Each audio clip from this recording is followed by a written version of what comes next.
undoubtedly the strangest thing Taylor Swift is famous for is never, ever showing her belly button. Or at least, almost never.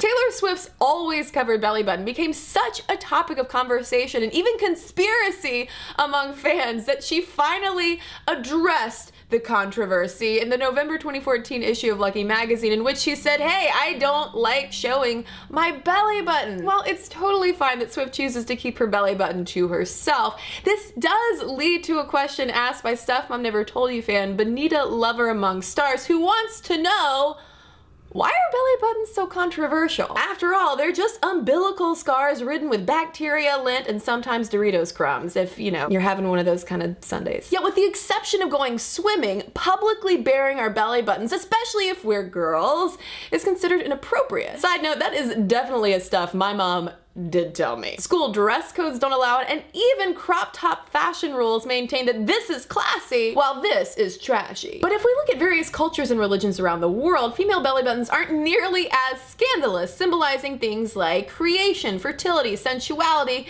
and symmetry. But in the West, ladies' navels have been far less celebrated, and you can bet that if the Pillsbury Doughboy were the Pillsbury Doughgirl, yeah, no one would be poking that belly button. Everyone would be like, raise up a little apron, cover it up!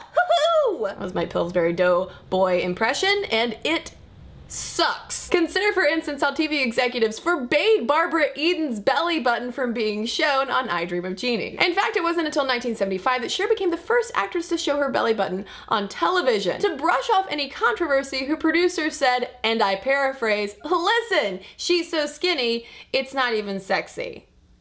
But in the 1980s, there was no doubting the sexiness of Madonna's belly button, which paved the way for the later rise of the belly button in the 90s and early 2000s, courtesy of Britney Spears, Christina Aguilera, and Alicia Silverstone in that kind of creepy Aerosmith video. And it is precisely that perceived sexiness of the female belly button, which is why girls and women are often told to cover them up. Which of course begs the question of what makes these bizarre skin divots sexy on the female body, as opposed to dudes' belly buttons, which are just like, I don't know, I'm here. Sometimes I'm full of hair, other times I'm full of lint. While there isn't a ton of scholarship on the sexuality of female navels, which seriously, academics, get on it! The primary theory of why female-identified belly buttons are considered attractive is that they are reminiscent of other sexy anatomy. Zoologist and author of The Naked Ape, Desmond Morris, has referred to them as genital echoes. In other words, belly buttons are like tiny vaginas on our midsection. Others, meanwhile, have compared belly buttons to nipples, as they're both simultaneous reminders of the sexual